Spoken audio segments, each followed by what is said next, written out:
Yam more 24-hour a Kako die no Kako market no. But by your mammy, and your person Mahama die no, but yam more Kako die no why? To rake in more money. Sir, so tell us about the 24-hour economy market. Honorable Chair, you realize that we are close to Mankasim.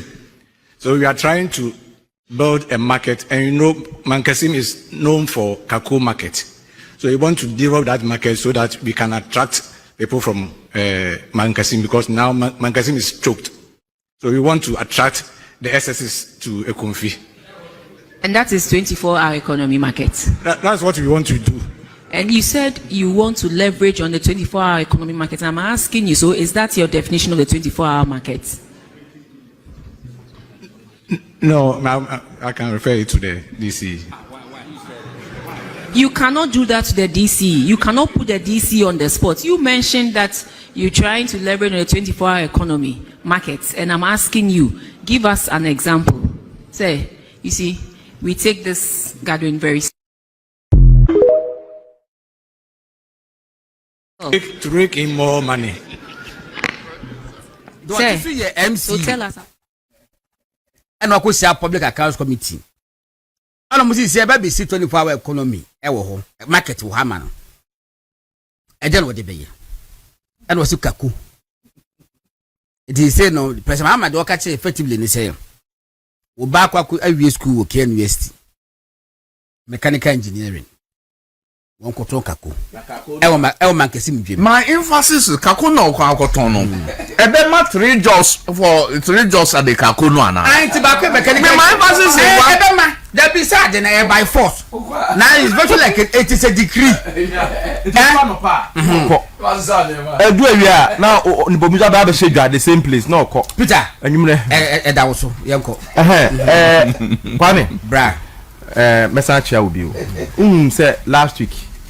Ye buy and ye beka indum ne bank ya MPP time omo je ye hu sensem e ma me ka say media me hu say a purely campaign promise and NDC fulfill but yen twema judges no appeals court judges no omo tena cases omo fo mo chechiri mu mra na ba ne ye kan a ye be hu baby free ni ntiase ne ayi nyina wo mu no unim say enra indum ye press conference, but before that no they can on Facebook page akode da amanfo bi ase.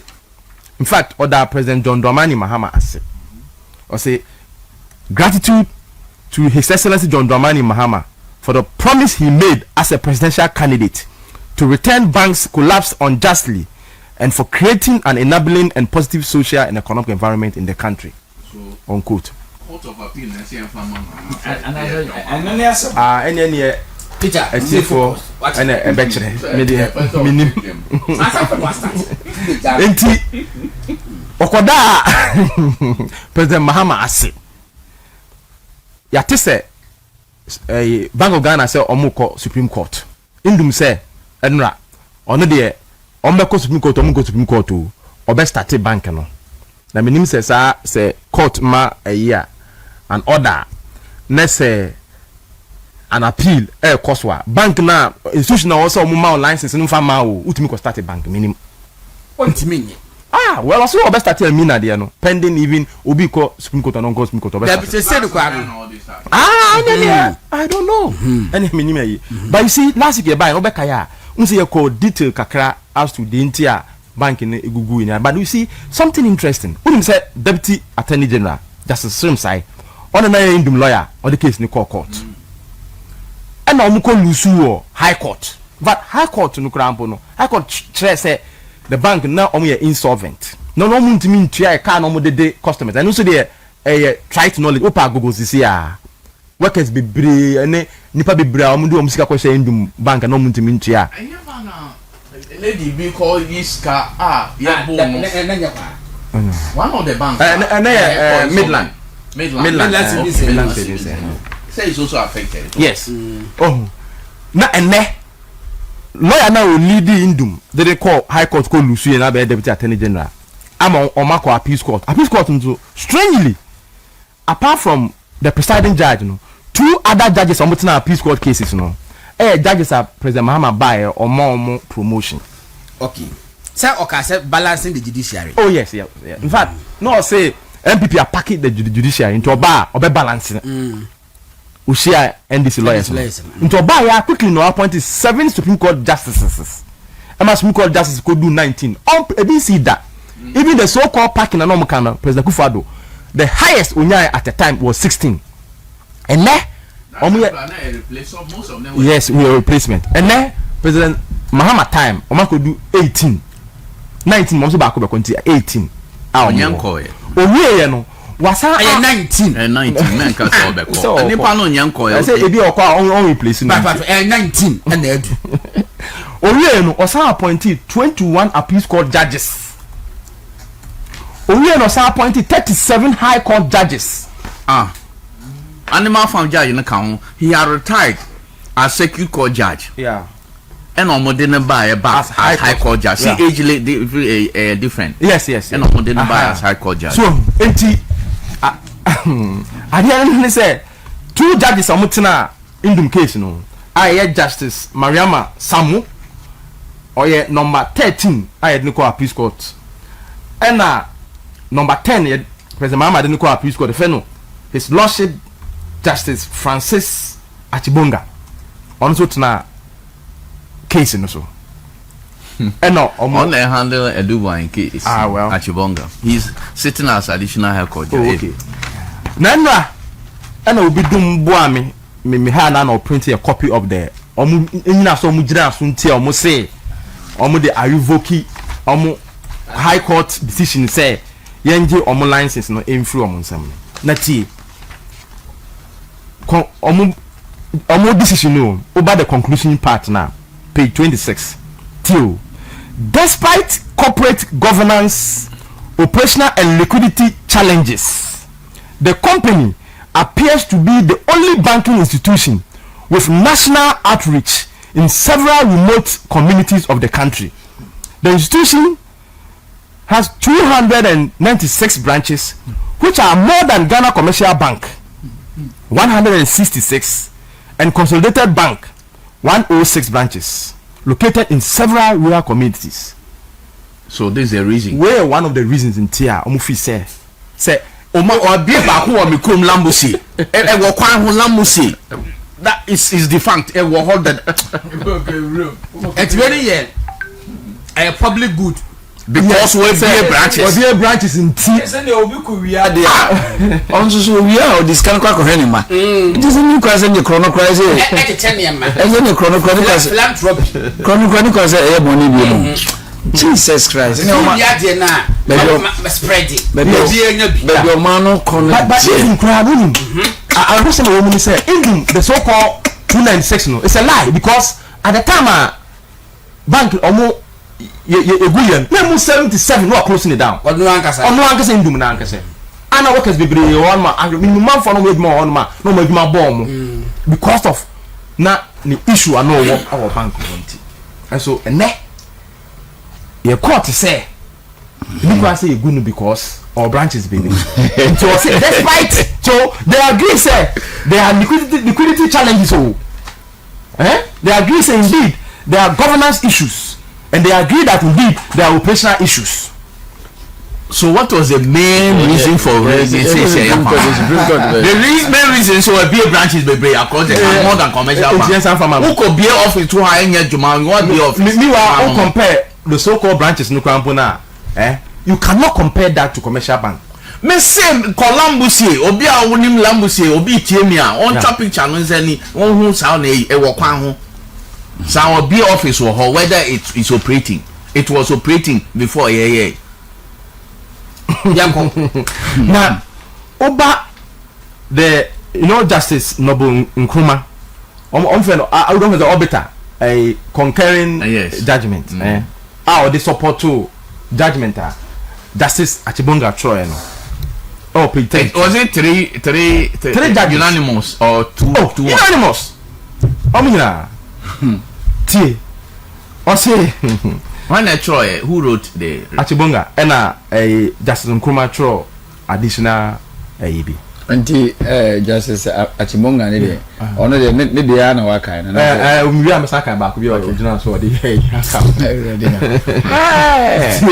on say page 32 the appellant's action in court below as dispute where the declaration of insolvency of the third respondent and reconciliation of debts, that is interim payment certificate, allegedly owed to the contractors who took loans from Gold Coast advisors. Allegedly.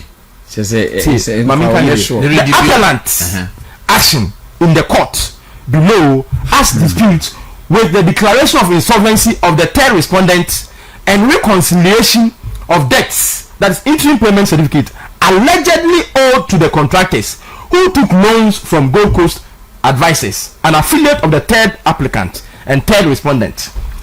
The first respondent, in this case the regulator, ought to be showing the trial court how these disputes were resolved, and if not, why it has escalated to the revocation of the license of the third respondent when there was outstanding dispute. But there was this guy scream up. And there was reconciliation. And there's not scam of a boy. Yes, I bind the contractors cap.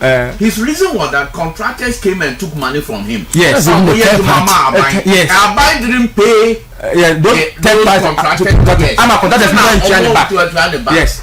So how? But see, and look around banking mismanagement, because it means that no one collateral now. What I say? So it's even serious governance issues. I am mounted to even you also a Joe license. Yes. Yeah. The court, what do we say? Indu. Was I only a more company back here? We are auctioners. Yes. Yes. Only auctioners. If I was a Mekaidino. And Indu companies will be now on Bobby Siano. So what default here?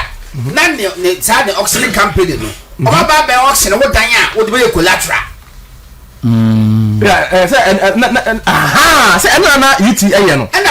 Yes, it's registered better. One Casa, yes, auctioning company. Yes, yeah, would default to is servicing your loan now. Yeah, or more they will unleash them on you. Yes, no matter the auction or property or the collateral. Why is it that in these instances, we are not the end of man calls his uncle for the name? Yeah, the so-called conformment went to your loan. And I see some conform the loan. Yes. No more agreement with government, and I catch a government, the government, a moment I did someone called loan. Daddy, independent from Indumo. Government is not party to it. So how can we say it's not government, the third party is not Eka? Otua and Komusubetia. Who's the opening and Quasasempa?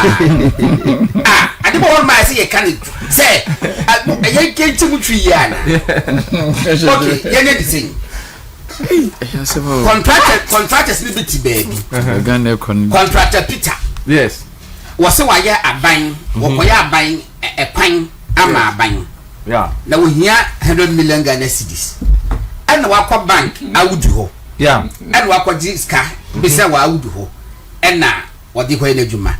What Bobby Sia I would do honor. Yes, in fact, a Japanese Sia. Yes. Oko mami ho kwadina enye dan asase bi be nya besi awowa. Yes. Memeni aban. Mintimi ntwa wosika ma. Ena wone awudu bank monya ntokwa. Asem ko court a adena ban fe bi wo. Adena court free me wo say. Because uko bobisa no mimini mu wo fi. Man asa ko bobisia. Yeah. So wontimi nya adwuma na be ka che so wontimi nya adwuma nan. Na be ba fofo. Of course. Ba wo pese edufudi penti ana wo kwa wo so ko bo obesia wo baabi etia den na awudu enkoton wo japade enfam tiaka ko so di kosia wo wa collateral di twi na wo wa awa aden na wo nkoje yenkoton wo japade na wo beka se me nka ho no I have to suffer. Yes. Yeah, but him that no crop upon say o kan manfa ayina ma the court of proceed ayina the Bank of Ghana through Frank Davis filed as part of written you say a kana indum kra say the so called contractors na den no kra no enso e kana e da ona wo say odi e be share bank insolvency no e kana wo say abandon enso it is tua ni nyina ma contractors ntu tua kan nyina ma indum kra ntu kan me document na am say prof amane e won ho na inu da ejitum say onkoji sika from foreign partners e dey abehye ne bank nim na what I say NDC it doesn't even and for me the court didn't even onim also allegedly or not even sure of how much no evidence was provided to say how much government owes Indum. No, not even Indum because third party. Yes. Or say you see the word allegedly. Yes. Hey, court of appeal. And Ghana or making the decision based on allegation, on proven allegation, unsubstantiated. Report to you. Oh yeah, you're down for the mommy. Wilberforce. And I don't soft copy. Oh, me or soft copy. Message. Show him, baby. I was scandalized. The final point. Page 25. When Omo true judgment na no more recommendation. The announce bank no or send koye. And I said the also oye. Na 1, 2, 3, 4 pe. Kwa me misrao. Mami nkan na 5 na yenhwe recommendation 1 almost say the Bank of Ghana should have considered directing Dr. Indum to dispose of some of his shareholders in the company in accordance with section 1032G of the Banks and Specialized Deposit Taking Institutions Act 2016 Act 930. 2. Again, the Bank of Ghana may consider removing Dr. Indum either as a director or as a chairman of the board of the director of GN Savings and Loans, as stipulated in section 1023 of the Banks and Specialized Deposit Taking Institutions Act 2016 Act 930.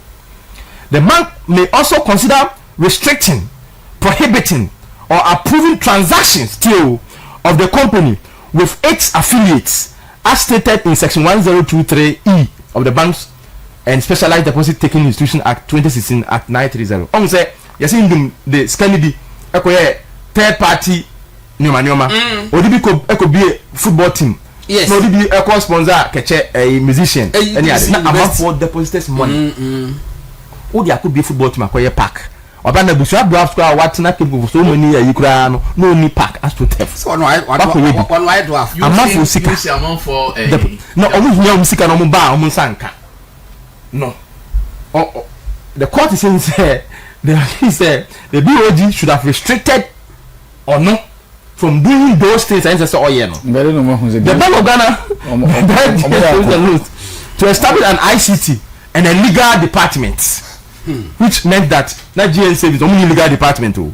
The Bank of Ghana may also consider assisting GN Savings and Loans to recover proceeds of the IPCs from government agencies to help deal with the company liquidity situation. So the third party for Nomadekano. BOG nenko danka ema indumo.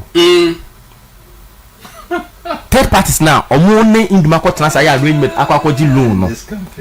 Ama omono this kind of mom omo beji loan some the collateral buy na indumo say omo antua obetuma akwakoji no. Ba Ghana nenko boa omo. No musa ankoji say scan. Peter, before if Bank of Ghana doesn't strongly appeal this. Yeah. Yeah. If they don't go to Supreme Court to challenge, they have. If they don't forcefully late, make us say connivance. At the Court of Appeal, yes. And the Cresse Attorney General, yes.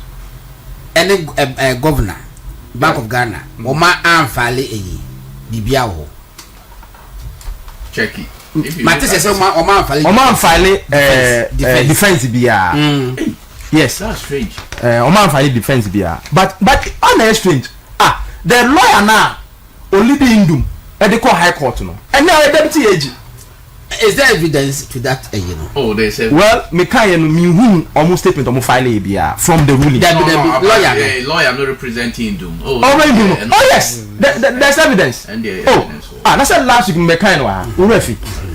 Just same side. Oh.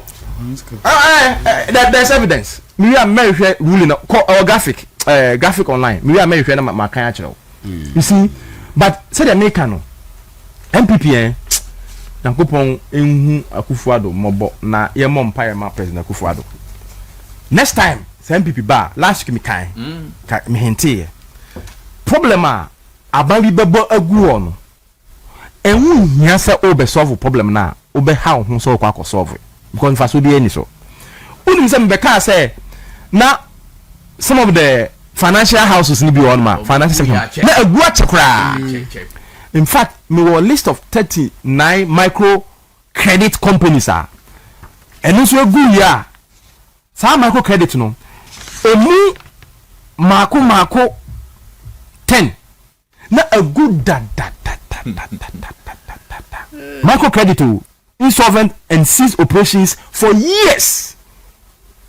And so President Kufa the year say ye try depositors money no or say why now we save on micro credit be say boa for ye na CFI money lending CFI money first assurance money global point intelligent money lending company can money lending PD Park RPIC money lending services limited and TCP money lending services biano Akufa do tria wa usika ko share wa share bia no otria omo sa deposit money ne ma omo I didn't know na Akufa yes sir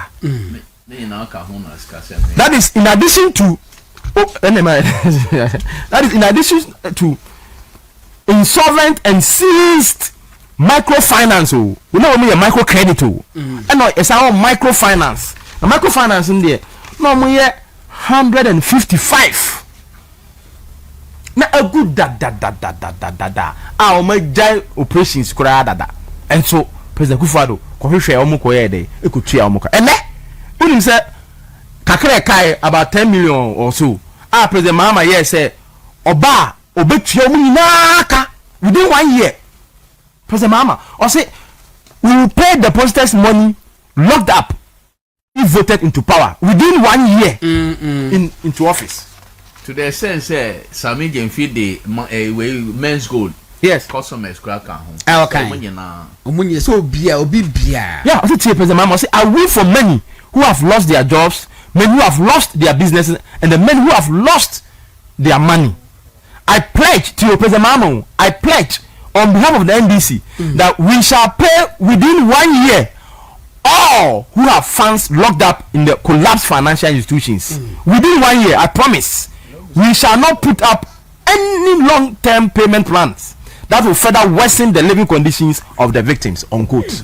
Or say, they will not. You say, plan payment plan. Now, I say, on pattern by 1 year in term. Say 17 months. 17 months. The finance minister, 12 months. The exchequer, any advancements and Kokasa last week, or say we don't have money to pay depositors funds. Almost they don't. 10 million now, and don't have agreement. Apart from have agreement with God, be private business. Money out this guy. And to all this guy question financial institutions, or say why do you go and give your money to financial institutions or machis cano? Now person buy naming coach. In fact, on also disagree. What a shame and a disappointment. Kwame, you share how the Supreme Court will rule in Indum case, no. But already, no. Send the tank President Mahama idea. Any Otunfo. Because I dare know because we are appointing the public to Supreme Court. Yeah. Oh yeah. Now already from Court of Appeal. And almost yes settings. Almost yes sittings. So they make sure so my do makofo for no. Yes. Do na na be empa. No. 1 minute. Yeah. I got 2 minutes. 1 minute. And then now Supreme Court is prepare asema okay. 1 minute. I mean Bank of Ghana, yeah, rebi o ha, CFN car, minimum car. That's capital adequacy ratio. Yeah, capital adequacy ratio bank biano. And as savings and loan with total capital or divided by risk-weighted asset, multiplied by 100%. Let's say no na say sebe usika kakra da ho a ubetimi dia bo customers mobile enti wo hwe bank bia na minimum capital adequacy ratio today commercial bank 13%. And a savings and loan 10%. Na we savings and loan na wundi sa 10% na de kire say akwasisi kada eda ho amasi kada ho akwasisi kada ho de no more than 10% na de kire nyina say as a mevan say wo nema wo ni nyina you should hold about 10% in liquid. Ya de kire nyina say akwasi betimi ababi iska ko nyina esi kada wa we calculation liquid man no e ana mo de to he e wo bank na BOG So there be omo sika ewo ho ya ne ka ho and o ma so obi o ma so ye enti omo ye monitoring to ye monitoring no de ka ho na o measure omo ni total capital omo ni total asset enti that capital divided by the risk weighted asset no near the multiply by 100 they say any tenor unu 10% I say we as a 1 year minimum capital adequacy ratio savings and loan no 5% dem the GN savings and loan they were negative ade I say unya 10 no it let us amamra no e clear say say general lances now no lances kan so mo mvitia no mo je yo omo ba no about 7 months so on pay sika no we nya ano mo je was even given to him ano mo je omo eti na bank na from there no no yeah first no na the 100 million Ghana cedis and the bank capital total capital is 100 million and na tamma ye call I mean banking sector nke ya collapse no April 2015 ye call IMF and no mo can say your banking sector and your financial system na nye nti omo nhemra no modern eti November December 2016 and the latest and the newest banking act no they now all boson 2016 e ba yo na numu no mo kan say dey yen tidy up your financial system and in fact so president Mahama na win ya sa de we na nkomo be na ya de o mo be na o mo ye no me God me sra ma 1 minute kan dey tell me say there emrana da ho no pefe say we meet minimum capital adequacy ratio no emrana ye clear say the governor shall take steps to revoke